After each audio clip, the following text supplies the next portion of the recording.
అంటే కూటమి ప్రభుత్వం ఈ టీసీఎస్కి ఈ నిర్ణయం తీసుకోవడం కరెక్ట్ అంటారా? రూపాయికి 21 ఎకరాలు ఇవ్వడం ఎలా అనిపిస్తుంది? తప్పే ఉందండి దాంట్లో. ఈరోజు ఆంధ్రప్రదేశ్లో చాలా వరకు కంపెనీలు రావాల్సినవి ఉన్నాయి. పోయిన 5 సంవత్సరాల్లో చాలా కంపెనీలు వెళ్ళిపోయినాయి, యువతకు ఉపాధి అవకాశాలు లేవు. ఇప్పుడు కోట ప్రభుత్వం అక్కడ 20 లక్షల ఉద్యోగాలు ఇస్తారని మాట ఇచ్చింది. దానికోసం కంపెనీలన్నీ రావడానికి వాళ్ళ ప్రయత్నాలు వాళ్ళు చేస్తున్నారు. అందులో భాగంగా టీసీఎస్కి వర్కనే ఇచ్చుంటారు.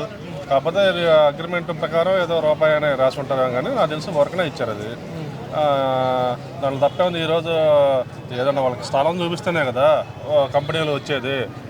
స్థలానికి కూడా డబ్బులు వసూలు చేస్తే ఏ కంపెనీలు రావు.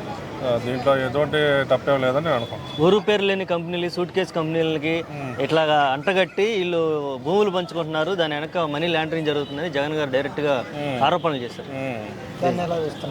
అదేం లేదండి, చంద్రబాబు నాయుడు గారు, లోకేష్ గారు ఏం చేసినా ఆలోచన చేస్తారు. ఈ ఊరు పేరు కంపెనీలా లేకపోతే మంచి కంపెనీలా అనేది అందరికీ తెలుసు.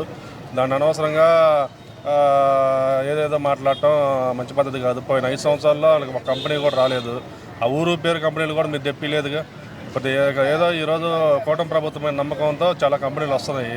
అది గిట్టక మీరు ఏదో కక్షపూర్వకంగా మాట్లాడటం తప్పితే, అది ఊరు పేరు లేని దొల్ల కంపెనీలు అయితే వాటికి ఎందుకు ఇస్తారంటే అంత విలువ గల భూమి.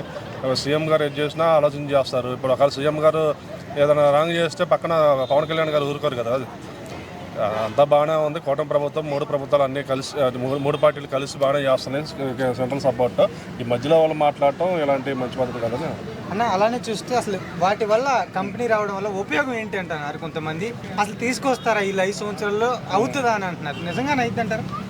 5 సంవత్సరాలు కూడా అవసరం లేదండి. ఇంకో 2 సంవత్సరాలు మ్యాక్సిమం రాజధాని పూర్తయింది, పోలవరం పూర్తయింది, చాలా వరకు అక్కడ అమరావతి అనేది డెవలప్ అయ్యింది.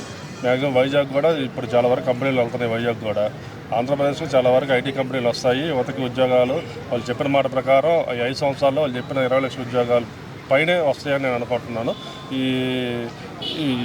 ఇక్కడ ఇలా విమర్శించే వాళ్ళు విమర్శిస్తూనే ఉంటారు, వాళ్ళు పట్టించుకోవాల్సిన అవసరం లేదని నేను.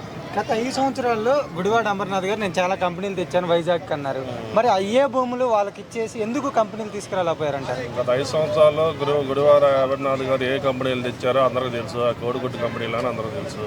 దానికి తెచ్చే కంపెనీలు ఏం తెచ్చారో అనేది తెలిసి పోయిన 5 సంవత్సరాల్లో వాళ్ళకి అపోజిషన్ కూడా లేకుండా పంపించారు. మీకు దండం అని ఇప్పుడు కూడా వచ్చి వాళ్ళు మాట్లాడటం సరైనది కాదు. మిమ్మల్ని ప్రజలు చీకొట్టే ఈరోజు బయటికి పంపించారు.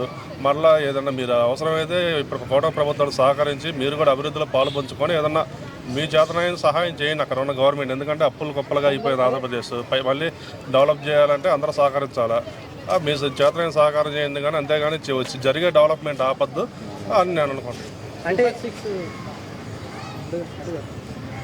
6 గ్యారెంటీ కట్ చేయాలి మళ్ళీ.